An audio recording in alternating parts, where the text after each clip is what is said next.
Agora a gente vai mudar de tema, vai viajar um pouco. A gente procurou inovar bastante, trazer alguns temas novos para o nosso congresso, mas esse painel que a gente acabou de fazer, a gente fez um.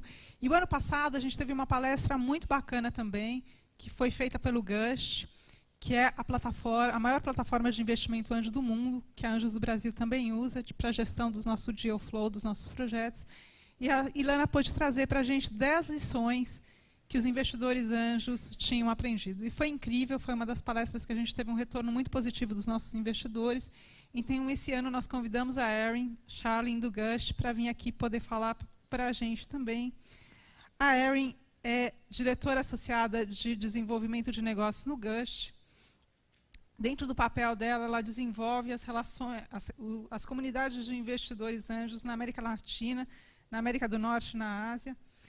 E também procura ter relações próximas com os maiores agentes de investimento anjo de todo o mundo. A Erin vai fazer a palestra dela em inglês. Erin, thank you so much for being here with us. And I want to invite you to be here and to share with us 10 more lessons that your investors, that all the investors that are involved with us can tell us. Please, come here. Thank you. Thank you, Maria. Thank you.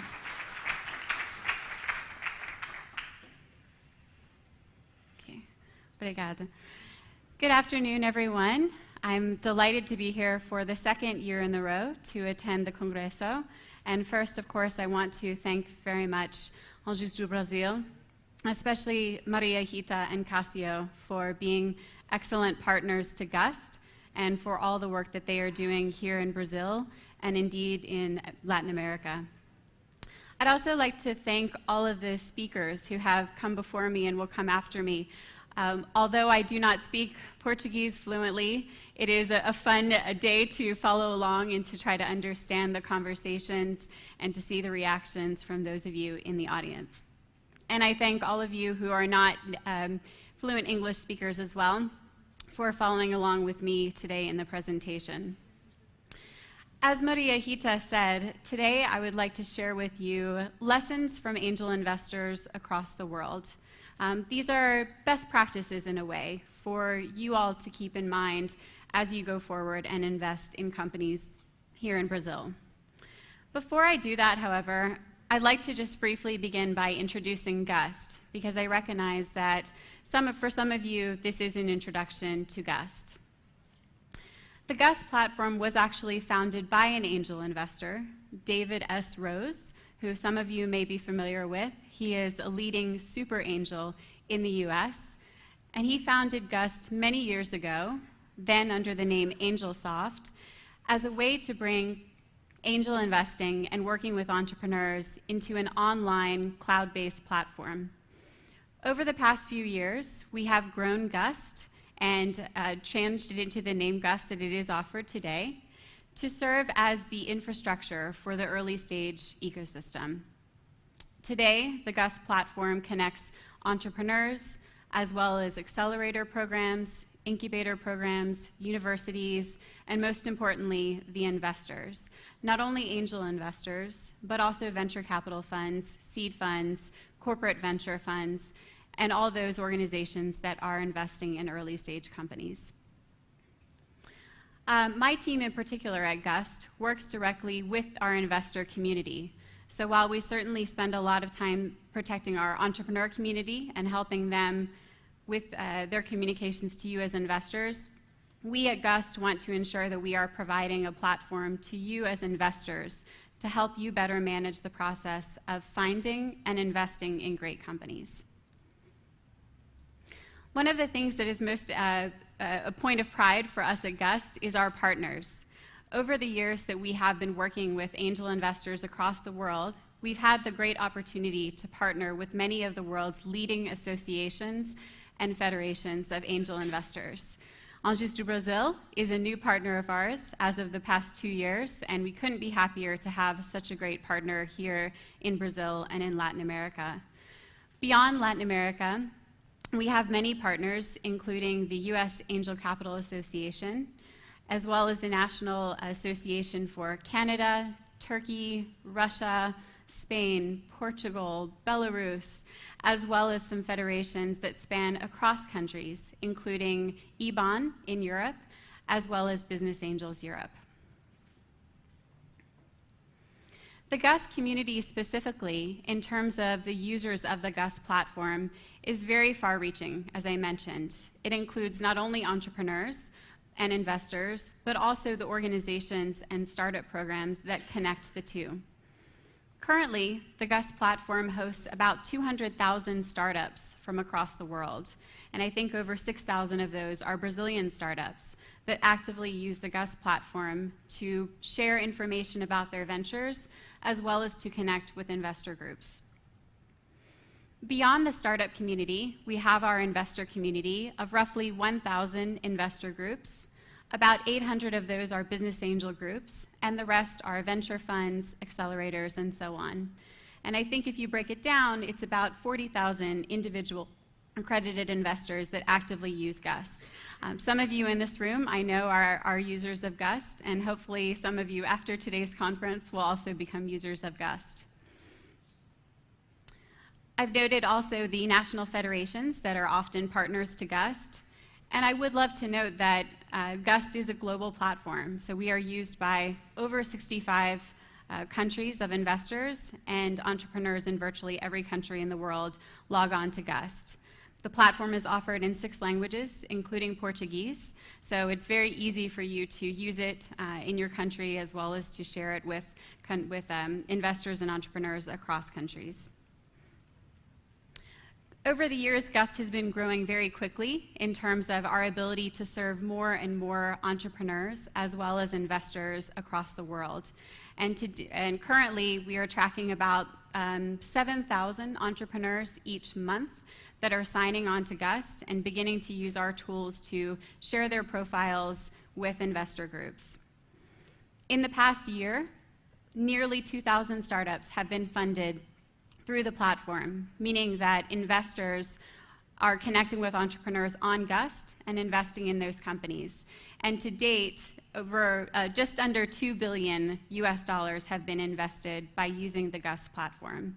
So again, a lot of great success for us in terms of providing a technology platform that can support the work that you all do as investors and that entrepreneurs are doing to build great new companies.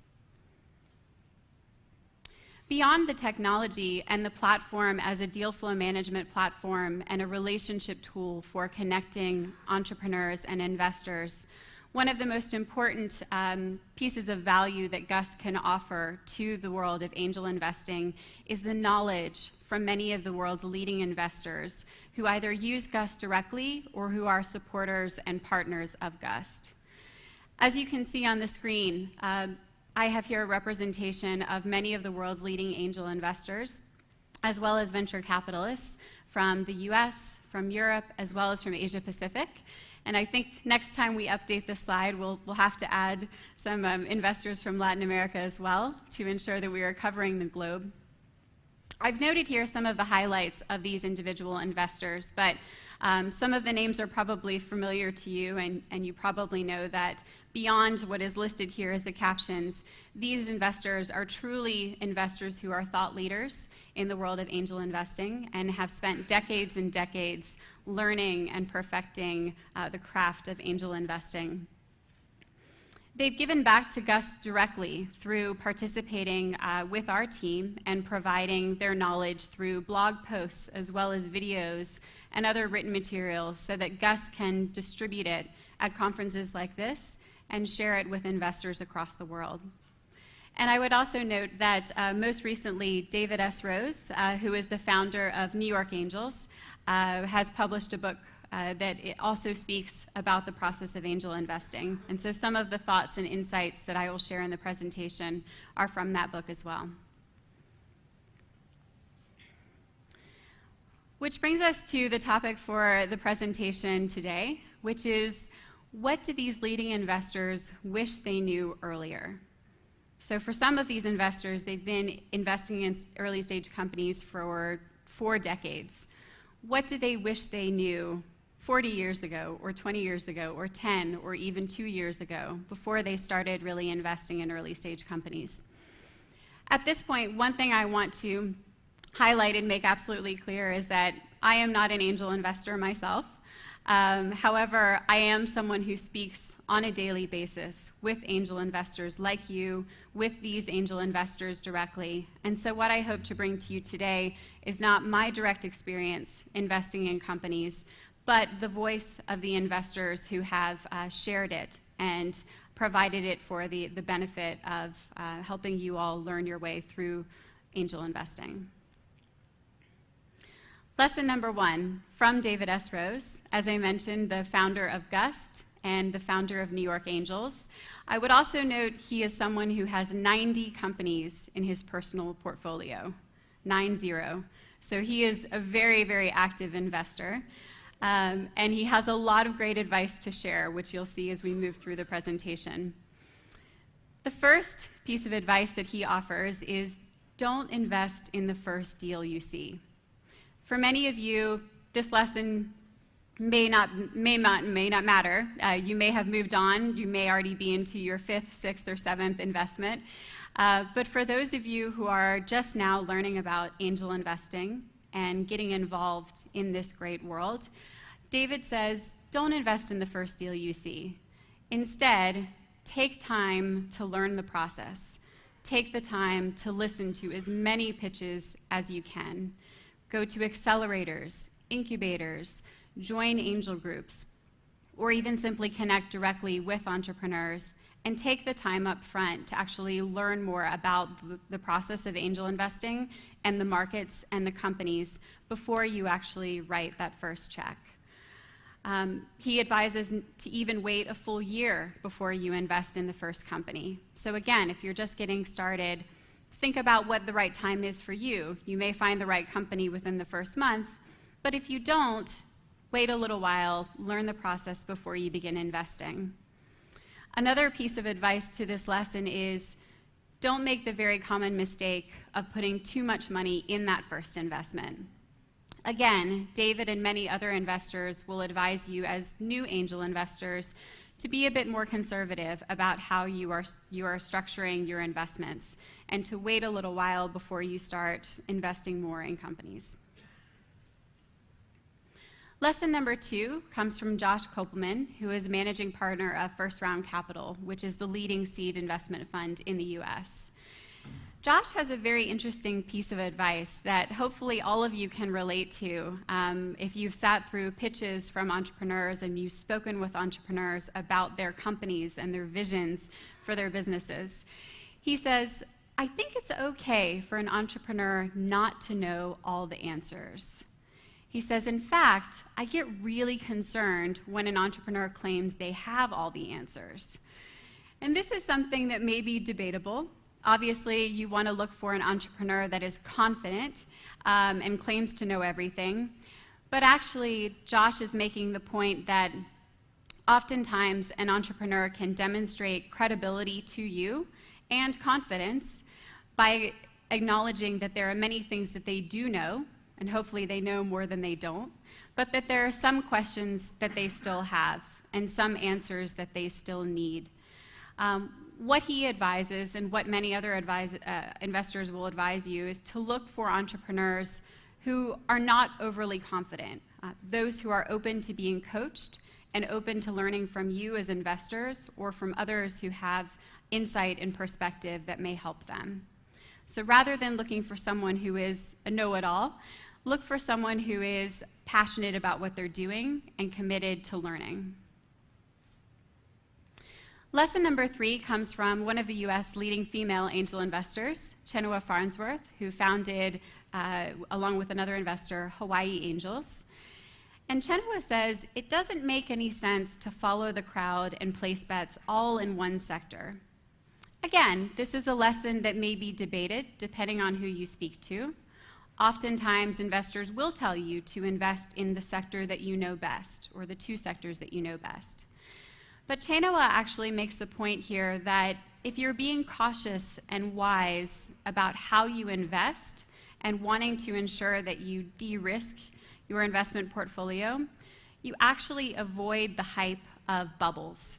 So if everyone is running to invest in software companies, maybe think twice about investing in a software company, because it could be that as time goes on, there will be fluctuations in that sector or in that industry, and you may be wise over the long term to place some investments in other sectors that may be different and may not be following the crowd.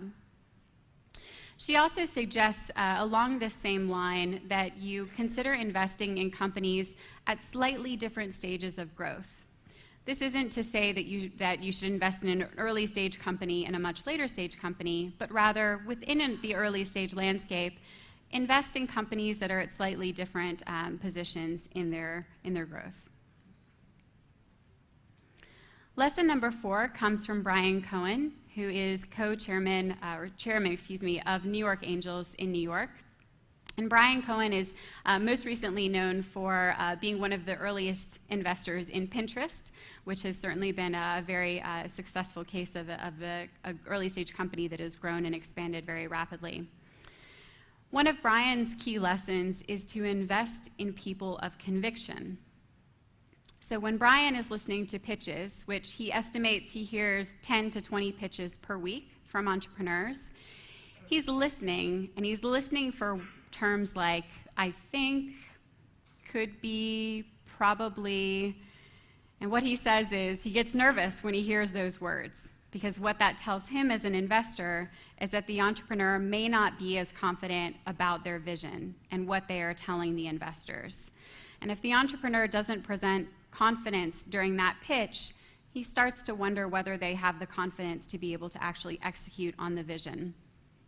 So what he advises is that to look for those terms when you're listening to an entrepreneur speak and when they're responding to your questions, and to be sure that you are ultimately investing in entrepreneurs that make you confident that they are confident. Lesson number 5 comes from Bill Payne, who is one of the most well-known angel investors in the US, having founded 4 angel investor groups and been recognized many times over the years as really a thought leader in angel investing and someone with a very successful record of investing. Bill Payne makes the point that due diligence is key to optimizing the returns in angel investing. And I know that due diligence has been mentioned and discussed in a variety of different forums earlier today. But if we take a look at it from the perspective of a study that was conducted in the US by Professor Robert Wiltbank of Willamette University, he actually looked at the link between due diligence and returns. And this is all in the context of US investors. But what Robert found in his study is that less than 20 hours of due diligence conducted by angel groups, in those cases, the investors barely got their money back.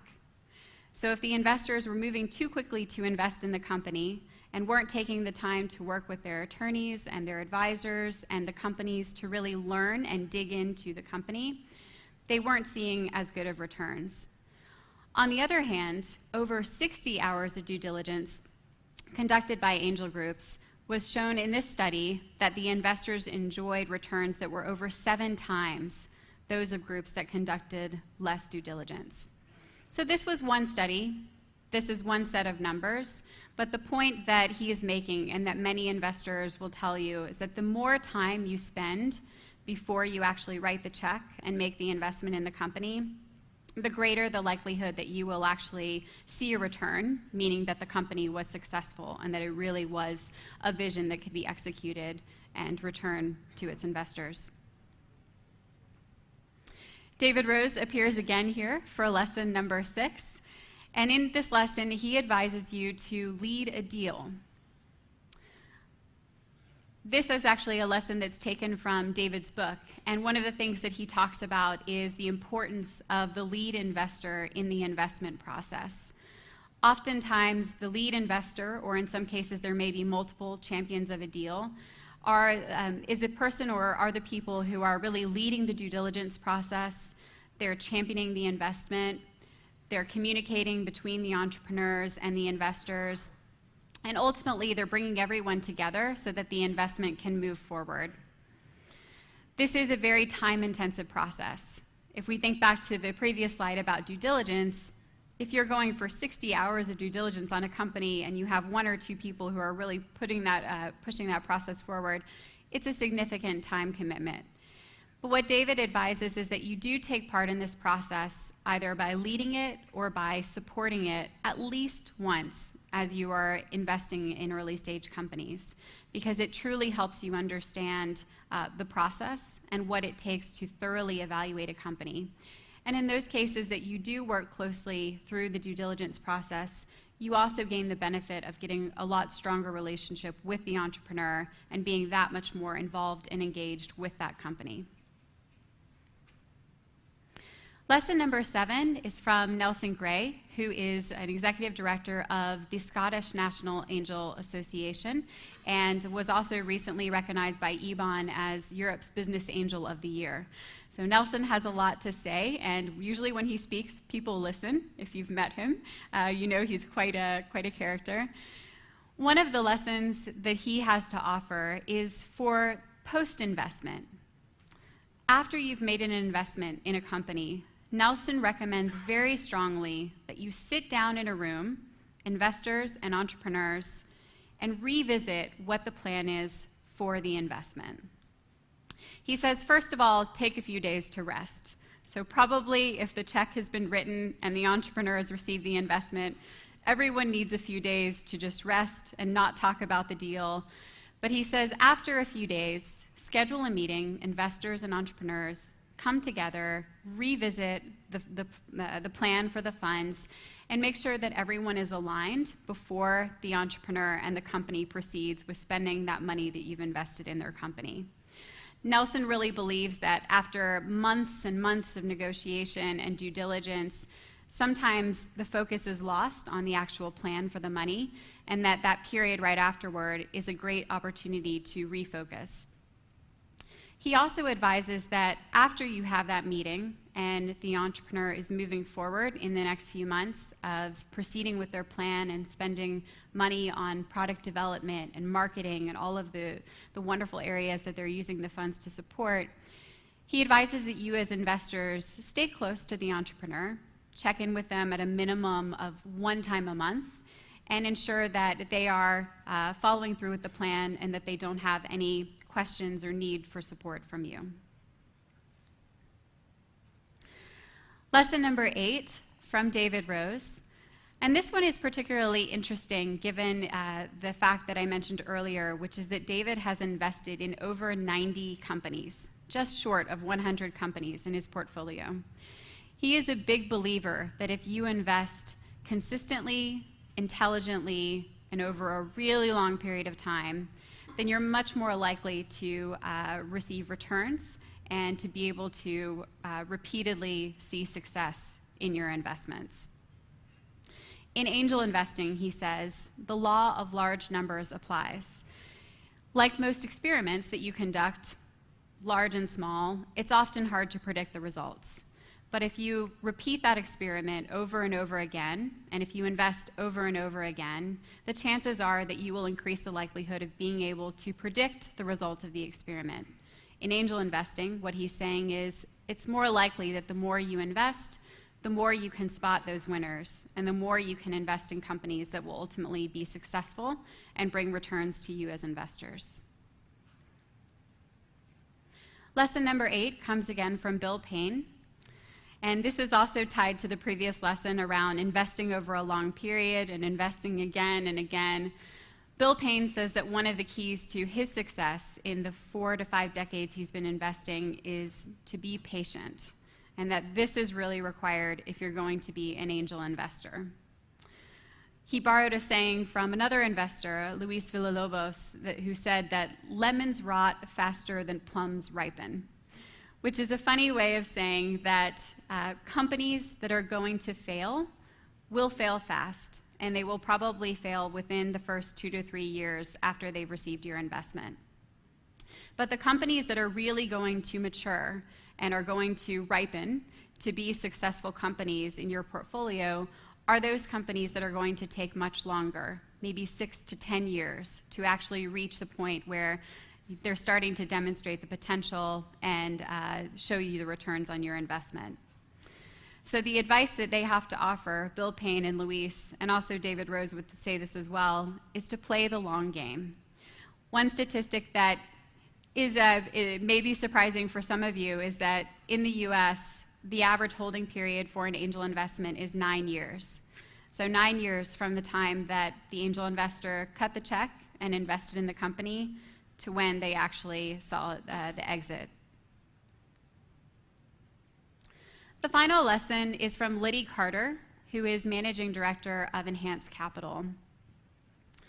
Liddy has a very important lesson that I wanted to end on because I think that this is most critical when talking about angel investing as a very unique form of capital for early stage companies.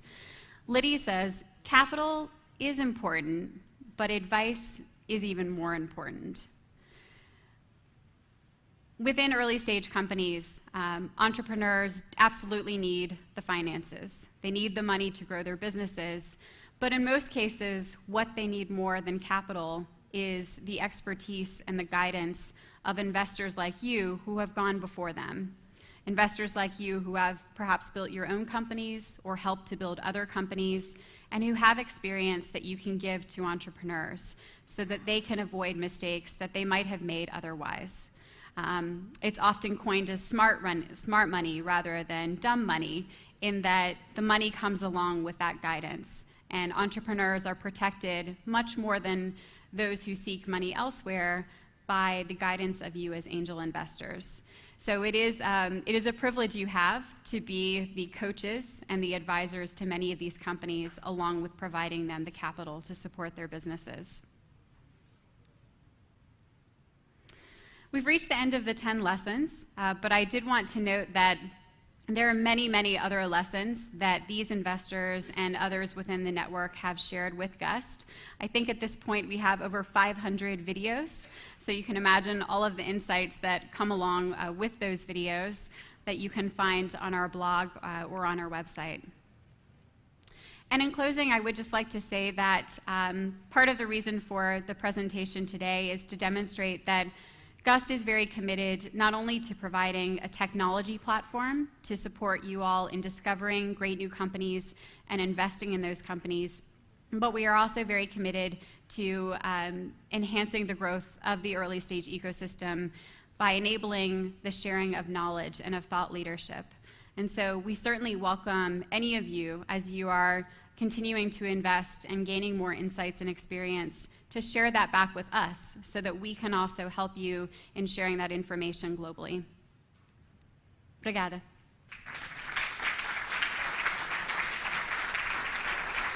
Thank you. Thank you.